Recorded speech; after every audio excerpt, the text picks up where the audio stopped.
साधी माणसं या मालिकेचा आजचा भाग आपण ऐकत आहोत। खूपच छान असा भाग झालेला आहे, कारण मीराला फायनली आता इंटरव्ह्यूसाठी बोलवलेलं असतं आणि मीरा तिकडे इंटरव्ह्यूसाठी जाणार असते। पण त्याआधी जो सत्य आहे तो इकडे मार्केटमध्ये मीराच्या आईला आणि बहिणीला मुद्दामूनच भेटण्यासाठी गेलेला असतो। आता मुद्दामूनच भेटण्यासाठी का आणि कशाला गेलेला असतो, तेव्हा इकडे मीराची आई आणि बहीण म्हणत असतात, पण सत्यादा मला एक गोष्ट समजली नाही, तू इकडे का आणि कशासाठी आलेला आहेस? आणि त्याहीपेक्षा सगळ्यात महत्त्वाचं म्हणजेच की इथे आम्हाला असं वाटलं की मीरा सुद्धा तुमच्यासोबत आलेली असेल, पण ती सुद्धा इथे तुमच्याबरोबर आलेली नाहीये। त्यावरच सत्या म्हणत असतो, नाही नाही, ती माझ्यासोबत कशी येईल बरं? खरं तर मला ना एकाच्या साईडचं भाडं होतं आणि भाडं असल्यामुळे मी इकडे आलेलो होतो आणि त्यावरच आता धूमकेतू घरीच आहे। पण मला एक गोष्ट सांगा, तुमचं हे फुलाकडे पाहून खूप जास्त मन प्रसन्न होतं, खूप जास्त आनंदी वाटतं आणि फुलांचं म्हणजेच नाही का देवाच्या पायापाशी हे फुलं जातात। पण मला एक गोष्ट सांगा, हे सगळं तुम्ही कसं मॅनेज करता बरं एवढं सगळं? त्यावर आता लगेचच इथे मीराची बहीण म्हणत असते, त्याचं काय आहे ना, फुलांची डिलिव्हरी घेण्यासाठी किंवा आम्हाला जर फुलं पाहिजे असतील तर इथे सगळ्यात महत्त्वाची गोष्ट म्हणजेच की आम्हाला इथे एक खूप मोठा टेम्पो लागतो आणि खूप मोठा टेम्पो लागल्यामुळे आता इकडे तो टेम्पो आम्हाला डिलिव्हरी करतो आणि त्या टेम्पोने आम्हाला डिलिव्हरी केल्यानंतर मगच इकडे सगळ्या काही गोष्टी इथे होतात। आता सगळ्या गोष्टी झाल्यानंतर हे फुलं कुठून येतात, काय होतं, हे सगळं सत्या मुद्दामून काढून घेत असतो।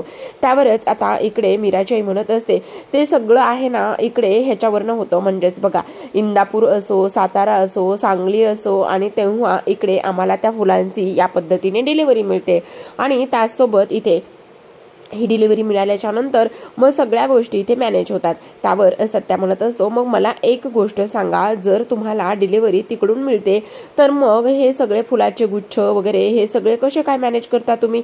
त्यावर आता लगेचच ती म्हणत असते, तसं नाही आहे, गुच्छ वगैरे आपल्याला ते मिळत नाही आहे, ते आपल्याला सगळं काही इथे रेडीमेड आणावं लागत नाही, तर ते वेगवेगळ्या पार्टमध्ये येतं आणि वेगवेगळ्या पार्टमध्ये आल्यानंतर आता मग आपण त्याचं वेगवेगळं सगळं काही करतो। म्हणजे बघा, जर आपल्याला इथे वेगवेगळा गुच्छ बनवायचा असेल तर आपल्याला काय करावं लागतं, तर त्या गुच्छसाठी लागणारे सगळ्या काही गोष्टी इथे आणाव्या लागतात आणि त्यासाठी सगळ्या काही ज्या गोष्टी लागतात त्या आणाव्या लागल्यामुळे त्यानंतरच मग त्याचा छान असा गुच्छ तयार होतो। पण मला एक गोष्ट सांगा, तुम्ही हे सगळे चौकशी का बरं करताय?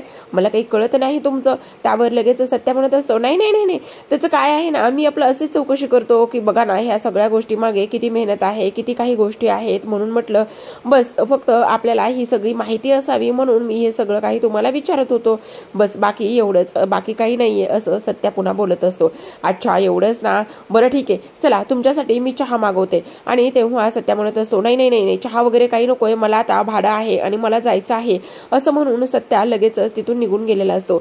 आता इकडे दुसऱ्या बाजूला आजी ज्या आहेत त्या निरूपाशी मुद्दामूनच बोलायला आलेल्या असतात आणि तेव्हा इकडे आजी निरूपाशी बोलायला आल्यानंतर निरूपा थोडीशी अडखळलेली असते, मनातच बोलत असते, ह्या म्हातारीला आता माझ्या मनातलं सुद्धा कळायला लागलं की काय। तेवढ्यातच आता इकडे आजी म्हणत असतात, अगं काय ग निरूपा, कसला विचार करत आहेस आणि त्याचबरोबर तुझं काय चाललेलं आहे आणि काय ग तू? तेव्हा इथे ती म्हणत असते, बापरे, म्हणजे ह्या म्हातारीला माझ्या मनातलं सुद्धा सगळ्या गोष्टी कळायला लागलेली की काय? असं म्हणता क्षणी आता नाही नाही काही नाही, पण मला एक गोष्ट सांग, जी काही इथे आपली देविका आहे खरंच खूप जास्त मेहनत करते बघ ती, आणि एवढी सगळी मेहनत करत असताना इथे मानलं पाहिजे सगळ्या गोष्टींना, असं ती बोलत असते। त्यावर आता इकडे तुम्हाला सांगू का सासूबाई, खरं सांगते इथे देविका ना खूप हुशार आहे, खूप तिचं कौतुक करावं तेवढं कमीच आहे। त्यावर आता इकडे आजी म्हणत असतात, मी असं ऐकलं आहे की इथे त्या देविकाच्या पार्लरमध्ये तू पार्टनर म्हणून आहेस म्हणून? हो अगदीच बरोबर ऐकलेलं आहे तुम्ही, मी अर्धी 50-50 पार्टनर आहे देविकाच्या पार्लरमध्ये। काय सांगतेस, एवढं सगळं आहे? अरे बापरे, मग मला एक गोष्ट सांग, आता तू हिशोब वगैरे काही ठेवतीस की नाही? म्हणजे बघ ना, तुला हिशोब वगैरे ह्या सगळ्या गोष्टी ते ठेवल्या पाहिजेत की नाही, असं मुद्दाम आजी बोलत असतात। त्यावर ती म्हणत असते, नाही नाही, देविका खूप चोख आहे आणि सगळ्या गोष्टी मला इथे सांगते ना। पण अगं निरूपा, मला एक गोष्ट सांग, आता तू एवढी मोठी आहेस आणि तुला सगळ्या गोष्टी इथे माहिती असायला हव्या ना. म्हणजे बघ पार्लरमध्ये काय होतं, रोजचा कितीचा नफा होतो, काय होतं, ती एवढं गबाड कमवत असेल आणि तुझ्या हातामध्ये नुसता चिचुका देत असली तर मग काय करायचं, असं इथे आता ती बोलत असते. आता ह्या सगळ्या गोष्टी इथे ती बोलल्यानंतर इकडे मात्र निरूपाच्या मनामध्ये पुन्हा विचार सुरू होतात. ही म्हातारी म्हणते ते अगदीच बरोबर असलं तर नाही, मला सगळं काही तपासायला पाहिजे, बघायला पाहिजे, असा विचार इथे ती करत असते.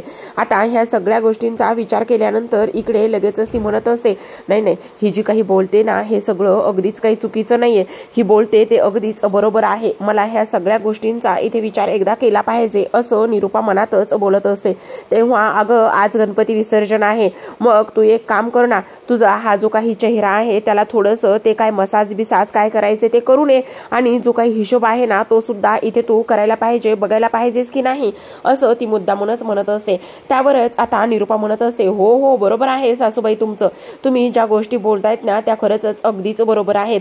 म्हणजे इथे मी ह्या सगळ्या गोष्टी इथे बघितल्या पाहिजे, काही जरी झालं तरी सुद्धा हे मला इथे सगळं काही कळलं पाहिजे ना. म्हणजे बघा ना इथे काय होतंय काय नाही ह्या गोष्टी मला इथे समजल्या पाहिजेत ना. नाही मी आत्ताच जाते, आत्ताच जाऊन इथे सगळ्या गोष्टी काय आहेत ना त्या एकदा पाहून येते, असं आता निरूपा म्हणते आणि निरूपा लगेचच पार्लरकडे जायला निघते. त्यावर आजी म्हणत असतात अगं निरूपा तुला कळलं नाहीये, ही जी तुझी सासू आहे ना ती इथे अगीत तेल ओतायला आणि ठिणगी टाकायला एक नंबरची आहे, त्याचबरोबर तिला चांगल्या चुगल्या करता येतात आणि तुला आणखी तिचं असली रूप माहीतच नाहीये, तू तिचा फक्त चांगुलपणा आणि हेच सगळं बघितलेलं आहेस, असं आजी म्हणत असतात. तर आता इकडे दुसऱ्या बाजूला जी मीरा आहे, मीरा तिच्या खोलीमध्ये असते आणि ती खोलीमध्ये असताना रिया तिथे आलेली असते.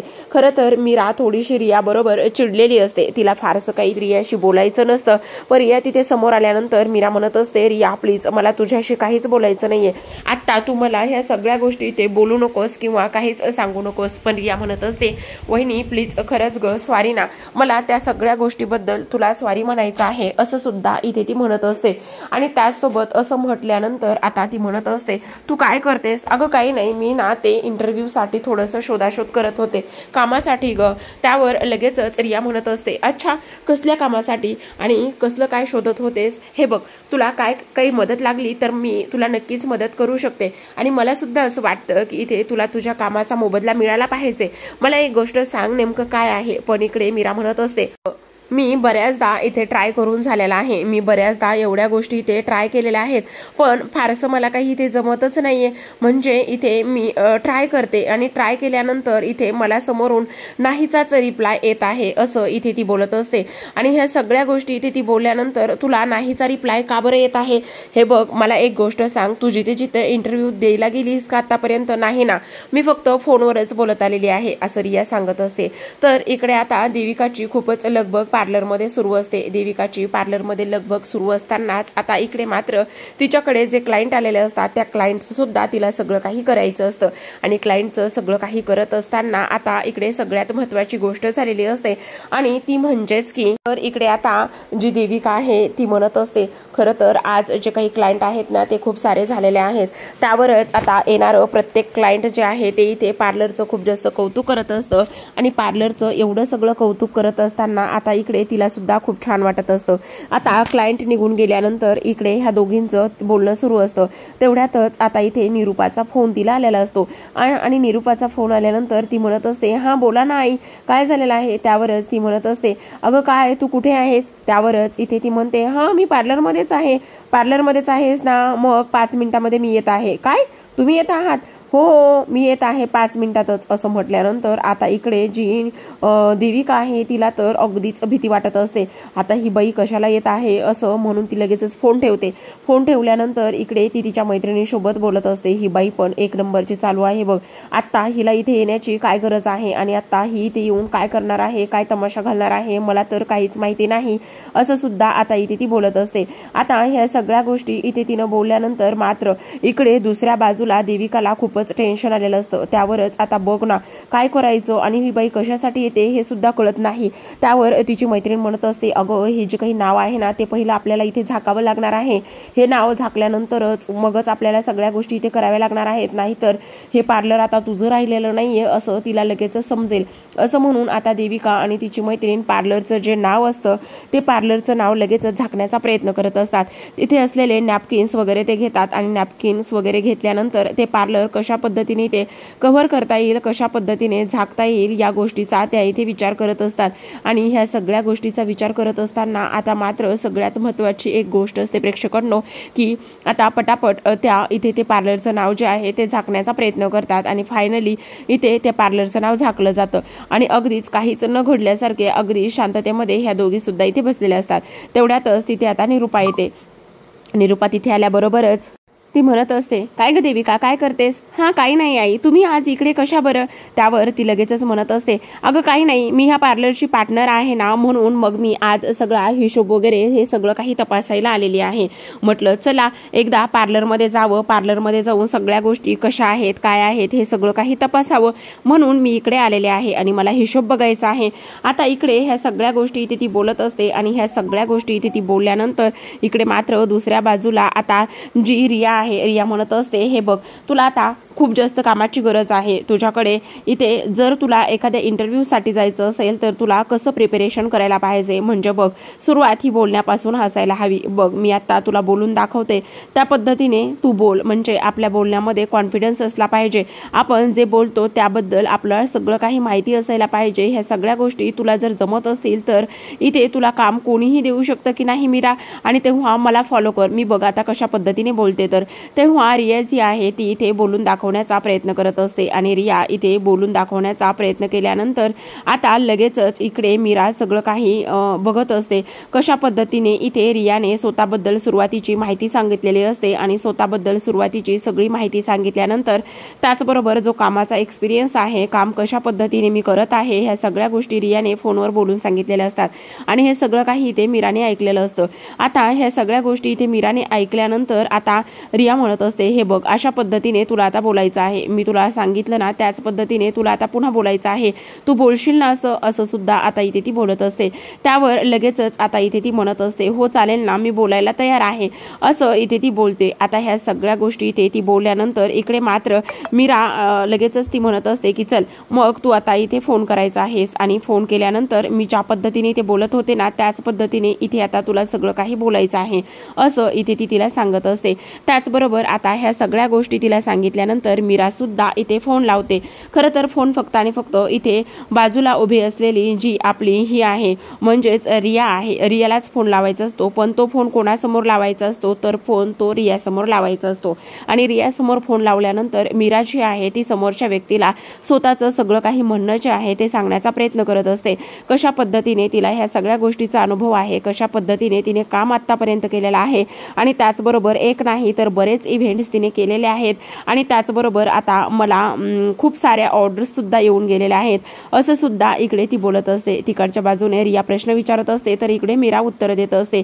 फायनली इथे आता मीराने ह्या सगळ्या प्रश्नांची उत्तरे दिलेली असतात आणि ह्या सगळ्या प्रश्नांची मीराने इथे उत्तरं दिल्यानंतर फायनली आता रिया म्हणत असते, काय कमाल बोललीस मीरा वहिनी, तू बघितलंस मिसेस इथे गायकवाड, तुम्ही शोभलेला आहात ना, असं सुद्धा आता इथे ती बोलत असते. आता ह्या सगळ्या गोष्टी इथे ती बोलल्यानंतर लगेचच आता इकडे मीरा म्हणत असते, मग ठीक आहे चल आता मी ह्या नंबरवरती फोन करू का, असं म्हटल्यानंतर लगेचच आता रिया म्हणत असते, हो तू लगेचच आता त्या नंबरवरती फोन करायचा आहेस आणि लगेचच आता त्या नंबरवरती फोन केल्याच्या नंतर तू आता कशा पद्धतीने बोलतेस हे मला पाहायचं आहे, असं सुद्धा आता इथे ती बोलत असते. आता ह्या सगळ्या गोष्टी इथे ती बोलल्यानंतर इकडे मात्र मीराने त्या नंबरवरती फोन लावलेला असतो आणि त्या नंबरवरती फोन लावल्यानंतर ती सगळ्या काही गोष्टी इथे व्यवस्थित स्वतःबद्दल सांगण्याचा प्रयत्न करत असते. कशा पद्धतीने तिने आतापर्यंत किती ऑर्डर्स केल्या, त्याचबरोबर डेकोरेशन मधलं तिला काय काय माहिती आहे, तिला काय काय जमतं आणि त्याचबरोबर ती कशा पद्धतीने हे सगळा काही जो इव्हेंट आहे तो कशा पद्धतीने मॅनेज करते त्याचबरोबर डोहाळे जेवण असो, त्याचबरोबर वाढदिवस असो, हे एक ना अनेक गोष्टी इथे ती त्या फोनवरती समोर असलेल्या माणसांना सांगत असते. आणि तेव्हा इथे समोरून तिला असा रिप्लाय आलेला असतो की ठीक आहे, तुम्ही काळजी करू नका, तुम्ही आमच्या इथे जे काही आता इंटरव्ह्यू आहे त्यासाठी तुम्ही येऊ शकता. आणि फोन ठेवलेला असतो. आता फोन ठेवल्यानंतर लगेचच आता मीरा आनंदाने उड्या मारायला सुरुवात करत असते. ती विचार करत असते, बाप रे रिया, खरंच थँक्यू, अगदी मनापासून थँक्यू, हे सगळं तुझ्यामुळे झालेलं आहे. आज तू नसतीस तर काहीच झालेलं नसतं आणि हे सगळं तुझ्यामुळे झालेलं आहे. अगदी मनापासून थँक्यू तुझे, आभार तुझे, असं सुद्धा इथे ती बोलत असते. आता इकडे मात्र रिया म्हणत असते, हे बघ खरंच मीरा वहिनी, मला तुझ्यासाठी काहीतरी करायचं होतं आणि इथे तुला एक गोष्ट सांगू का, मी आतापर्यंत ज्या ज्या गोष्टी इथे केलेल्या आहेत ना त्या फक्त तुझ्यासाठी केलेल्या आहेत. आणि त्या दिवशी ज्या पद्धतीने इथे मी तुला पैसे दिले, तर माझ्या त्या पैसे देण्यामध्ये इथे शपथ घेऊन सांगते, माझं कुठलंही दुसरं इंटेन्शन नव्हतं.